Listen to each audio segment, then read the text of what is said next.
जय श्री राम मित्रों। आज की कहानी है भगवान का सत्कार।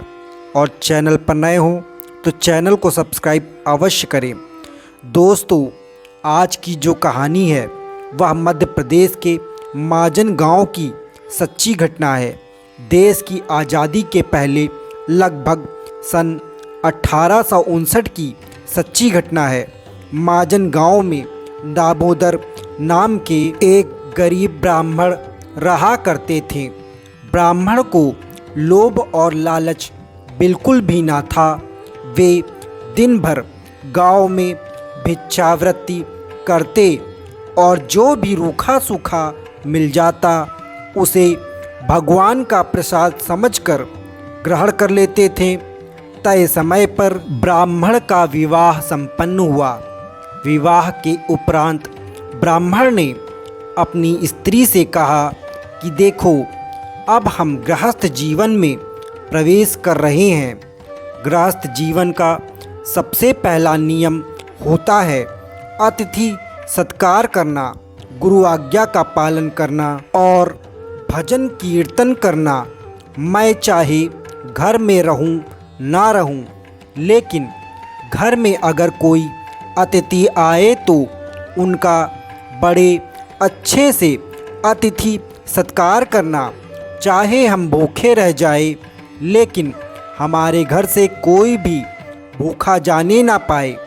ब्राह्मण की बात सुनकर ब्राह्मणी ने मुस्कुराकर कहा, अच्छी बात है, मैं इन सब बातों का ध्यान रखूंगी। आप निश्चिंत रहें और भजन कीर्तन कर प्रभु भक्ति में ध्यान लगाएं। ब्राह्मण और ब्राह्मणी सुखी सुखी अपना जीवन यापन करने लगे। ब्राह्मण रोज सुबह अपने घर से भिक्षावृत्ति के लिए आसपास के गांव में जाता और जो कुछ भी मिलता उसे प्रभु इच्छा मानकर ग्रहण करता। ब्राह्मण के घर की स्थिति बहुत ही असामान्य थी। कभी कभी तो दोनों पति पत्नी को भूखा ही सोना पड़ता था, लेकिन फिर भी दोनों पति पत्नी सुखी सुखी अपना जीवन यापन कर रहे थे। मन में कोई भी द्वेष और लालच ना था। भगवान बड़े लीलाधर हैं। वे देवलोक में बैठे बैठे सब कुछ देखते हैं। उनकी लीला बड़ी विचित्र है। वे समय समय पर अपने भक्तों के दुख हरने किसी ना किसी भेष में आते रहते हैं। वे हमेशा अपने भक्तों की परीक्षा लेते हैं। एक दिन ब्राह्मण की भक्ति और त्याग से प्रसन्न होकर भगवान ब्राह्मण के घर साधु का वेश धारण कर ब्राह्मण की परीक्षा लेने पहुँचे। भगवान ब्राह्मण के घर के बाहर बने चबूतरे पर बैठे और भिक्षा के लिए आवाज़ लगाई। ब्राह्मण ने जब साधु महात्मा की आवाज़ सुनी तो वह बाहर आया। ब्राह्मण को देख साधु महात्मा मुस्कुराए और बोले, पुत्र, आज इस रास्ते पर जाते जाते मन किया कि आज तुम्हारे घर भोजन करूं। ब्राह्मण ने प्रसन्नतापूर्वक साधु महात्मा को नमन किया और बोला, महाराज, बड़ी अच्छी और प्रसन्नता की बात है कि आज आप हमारे घर भोजन करने के लिए पधारे हैं। आइए भीतर चलिए। इतना कहकर ब्राह्मण साधु महात्मा को घर के भीतर ले आया और बिछौना बिछाकर विश्राम के लिए निवेदन किया। देव योग से उस दिन ब्राह्मण को भिक्षा में एक दाना ना मिला था। उसने रसोई में जाकर देखा तो रसोई में अन्न का एक दाना ना था। ब्राह्मण ने सोचा, अब क्या करे, आज तो भिक्षा में कुछ भी नहीं मिला। हम तो भूखा रह सकते थे। घर आए अतिथि को भूखा कैसे जाने दे। घर में फटे पुराने कपड़ों और बर्तन के अलावा कोई भी सामग्री ना थी। ब्राह्मण ने अपनी स्त्री से कहा कि आज हमारे घर से अतिथि भूखा ही चला जाएगा। हमने आज तक भगवान की जो भी भक्ति की है उसका कोई मोल न रह जाएगा। ब्राह्मण की पत्नी ने कहा, आप घबराते क्यों हैं? कुछ ना कुछ जतन तो हो ही जाएगा। पत्नी की बात सुनकर ब्राह्मण ने ब्राह्मणी से पूछा, तेरे पास कोई गहना है? ब्राह्मणी बोली, गहना तो नहीं है और कपड़े भी फटे पुराने हैं। पत्नी की बात सुनकर ब्राह्मण बोला, तो फिर अतिथि सत्कार कैसे करेंगे? ब्राह्मणी बोली, आप नाई की दुकान से कैंची ले आओ। ब्राह्मण नाई की दुकान से कैंची ले आया। ब्राह्मणी ने अपने सर के केस अंदर अंदर से काट लिए और बाहर से केस बांध लिए।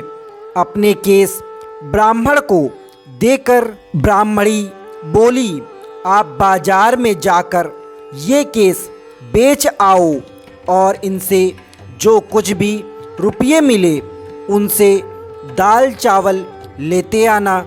ब्राह्मण बाजार गया और केस बेचकर बाजार से दाल चावल ले आया। दोनों पति पत्नी ने बड़े आदर से साधु महाराज को भोजन कराया। भोजन कर साधु महात्मा बोले, वत्स, इस भरी दोपहर में अब मैं कहाँ जाऊँगा, इसीलिए आज दिन में तुम्हारे यहीं विश्राम कर लेता हूँ। साधु महाराज की बात सुनकर ब्राह्मण ने प्रसन्नता पूर्वक कहा, बड़ी अच्छी बात है महाराज, आपकी सेवा का इससे अच्छा अवसर नहीं मिल सकता। इतना कहकर ब्राह्मण साधु महाराज के चरणों के पास बैठकर उनके पैर दबाने लगा। अब परेशानी महाराज के शाम के भोजन की थी। ब्राह्मण फिर महाराज के भोजन की चिंता करने लगा। अपनी पति को चिंता में देख ब्राह्मणी बोली, आप व्यर्थ चिंता ना करें, मैं हूँ ना कुछ इंतजाम हो जाएगा। शाम को ब्राह्मणी ने फिर से अपने सर के बचे हुए केस काटकर ब्राह्मण को दिए और ब्राह्मण से दाल चावल खरीद लाने को कहा। ब्राह्मण बाजार से दाल चावल ले आया। रात्रि भोजन में भी दोनों पति पत्नी ने बड़ी ही प्रसन्नता और आदर के साथ साधु महाराज को भोजन कराया। भोजन करने के बाद साधु महात्मा बड़े प्रसन्न हुए और बोला, वत्स, तुम्हारे प्रेम से मैं तृप्त हो गया हूँ, लेकिन अब इस अंधेरे में कहाँ जाऊँगा?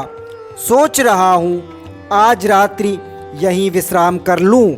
साधु महाराज की बात सुनकर ब्राह्मण बोला, महाराज, ये जो कुछ भी है सब प्रभु का है।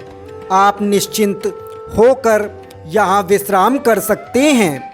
ये मेरा सौभाग्य है कि मुझे आपकी सेवा करने का अवसर प्राप्त हो रहा है। इतना कहकर दोनों पति पत्नी साधु महात्मा के चरणों में बैठ गए।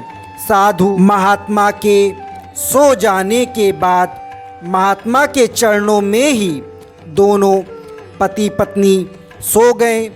जब दोनों पति पत्नी सो गए तब महात्मा जी जाग बैठे और उन्होंने ब्राह्मण को आशीर्वाद दिया कि तुम्हारे सारे दुख दर्द दूर हो जाएं, तुम्हारी पत्नी के केस भी लौट आएं और धन धान्य से घर भर जाए।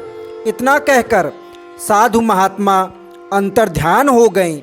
सुबह जब ब्राह्मण और उसकी पत्नी उठे तो उन्होंने देखा कि उनके कपड़े ठीक हो गए थे।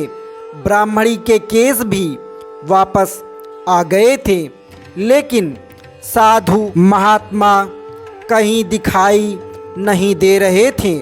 उन्होंने सोचा हो ना हो वे कोई पहुँचे हुए साधु महात्मा थे जो हमें आशीर्वाद स्वरूप ये सब दे गए हैं। ब्राह्मण ने जब अपने घर को देखा तो वह रोने लगे कि महाराज, हमने आपको पहचाना नहीं, कहीं हमसे महाराज की सेवा में कोई कमी तो नहीं रह गई। हम अनजान थे महाराज, हमें क्षमा करो।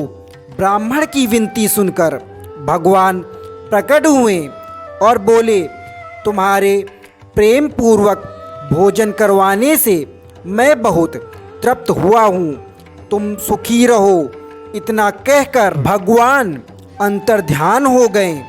तो दोस्तों, इस कहानी से हमें यह सीख मिलती है कि सदैव अतिथि का सत्कार करना चाहिए, क्योंकि अतिथि के रूप में भगवान भी परीक्षा लेते हैं और किसी भूखे को भोजन कराना भी तो पुण्य का कार्य है। इसीलिए कहा गया है अतिथि देवो भवः। तो दोस्तों, यह पौराणिक कहानी आपको अच्छी लगी हो तो चैनल को सब्सक्राइब अवश्य करें, ताकि इसी प्रकार की पौराणिक कथाएं तथा ज्ञान की बातें आप तक पहुंच सके। बोलिए जय श्री राम।